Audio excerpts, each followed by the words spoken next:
All right, welcome. Today, we're going to tackle one of those big, intimidating exam questions. You know the ones, the kind that can make or break a grade. We're going to pull it apart piece by piece, and I'll show you exactly how to build that perfect answer that gets you all the marks. So here's the plan. We're going to break this whole thing down into 6 really clear, manageable steps, kicking things off with how to actually read the question in the first place.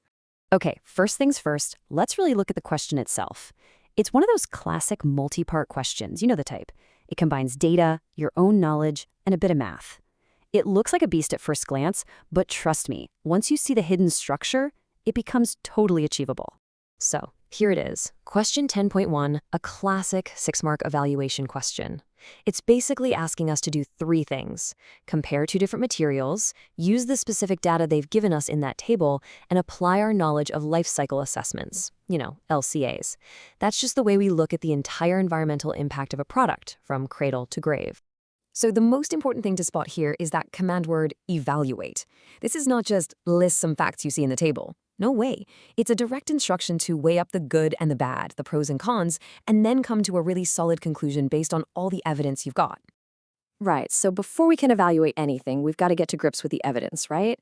And for this question, everything we need to start with is laid out right here for us in Table 6. So let's just take a second here and look at what we've got. This table is brilliant. It neatly sums up the entire story for both cups. We've got where they come from, the raw materials. We've got the manufacturing details, like how heavy they are and how much energy it takes to make them. And then, the end of their life. Can they biodegrade? Can you recycle them? Honestly, this table is our entire toolkit for this first part. And if you start to group that information, you start to see a real story emerge. On one side, you've got paper cups coming from a renewable source and they biodegrade. But on the other, the polystyrene cups are way lighter, take much less energy to make, and you can recycle them. You can see the trade-offs right away, can't you? So how do we turn these observations into a full 6-mark answer? Well, the trick is having a logical structure. The very best answers will walk through each stage of that life cycle we just talked about: raw materials, making it and getting rid of it, and compare the 2 cups at every single step. Okay, let's start with raw materials. To get those top-level marks, you have to go deeper than the obvious. Sure, wood is renewable and crude oil isn't. Easy mark. But a top answer will also talk about the downsides of wood.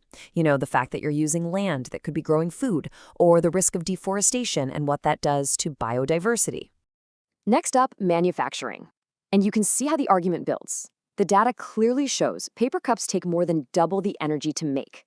A really great answer will connect that fact to, well, probably burning more fossil fuels, which could mean more CO2, which contributes to global warming. You could even mention that making paper uses a ton of water, and because the cups are heavier, it takes more fuel just to transport them around. And that brings us to the end of the line: disposal. Paper being biodegradable, that's a massive plus, right? It breaks down. But if you burn it, the table says it actually releases more energy. Polystyrene is the total opposite. It's going to sit in a landfill forever because it won't biodegrade, but you can recycle it, and that saves resources. And a really smart answer will also point out that, in reality, both of them can just end up as litter. And this is the final piece of the puzzle to lock in all 6 marks. You have to make a judgment call. And here's the thing, there isn't a single correct answer here. You could argue for paper cups because they're renewable and biodegradable. Or you could make a case for polystyrene because it uses way less energy and you can recycle it. The absolute key is to justify your choice using the points you've just made. All right, on to the second part of the question. And you'll see that the same methodical approach is just as important for the calculation part. If you follow the steps, you're pretty much guaranteed the marks. All right, here's the next task, a 2-mark calculation using the data from our table. We need to figure out the energy needed to produce 1 whole kilogram of coated paper cups and, importantly, give the answer in standard form. A perfect answer always shows the working. So step 1, convert that 1 kilogram into 1,000 grams. Easy. Step 2, divide that 1,000 grams by the mass of a single cup, which the table tells us is 8.3 grams. That tells you how many cups you can get in a kilo. And finally, step 3, take that number of cups and multiply it by 550 kilojoules, which is the energy to make just 1 cup. And if you punch that into your calculator, you get about 66,265. Now, the question specifically asked for standard form, so we round that to 3 significant figures and write it as 6.63 times 10 to the power of 4 kilojoules. Boom! Both marks in the bag.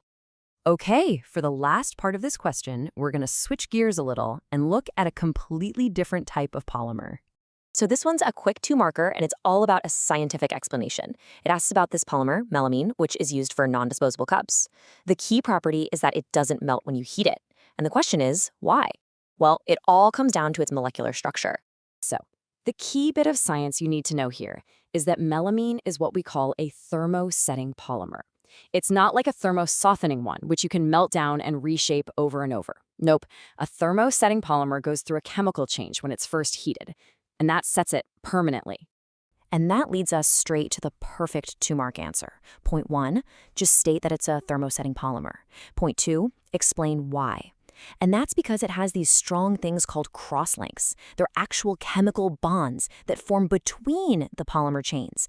These crosslinks lock all the chains together in a rigid structure, so they can't slide past each other when they get hot. And if they can't slide, well, the polymer can't melt. So, after all that, what's the big takeaway? What's the master key from breaking down this one question that you can use on other big questions in your exam? The really big secret here is to stop thinking of the mark scheme as something that's just used for marking after you're done. It's not. It's the blueprint. It is literally the instruction manual for building a perfect answer. It shows you exactly what points the examiner is looking for. So this entire approach we've walked through, deconstructing the question, breaking down the data, and building your answer point by point based on what they're looking for, that's not just for question 10.